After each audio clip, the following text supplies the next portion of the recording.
السلام عليكم. عندي هذه السيارة اودي A7 فيها مشكلة في الجير. تبدل التبديلات أول ثالث سادس. اتضح بعد الفحص إنه فيها مشكلة في الميجاترونيك. طبعا في الوكالة يتم تبديل الميجاترونيك كامل بدون أي إصلاح، فراح نحاول إن شاء الله نصلح الميجاترونيك ونركبه على السيارة ونجربها بإذن الله تعالى. الآن بعد تركيب الميجاترونيك وتعبئة الزيت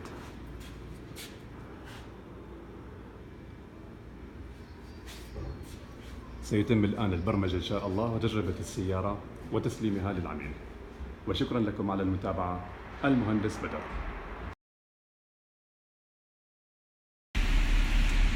الآن بعد تركيب البواجي مثل ما موضح لمبة الماكينة شغالة، طبعا تحتاج برمجة.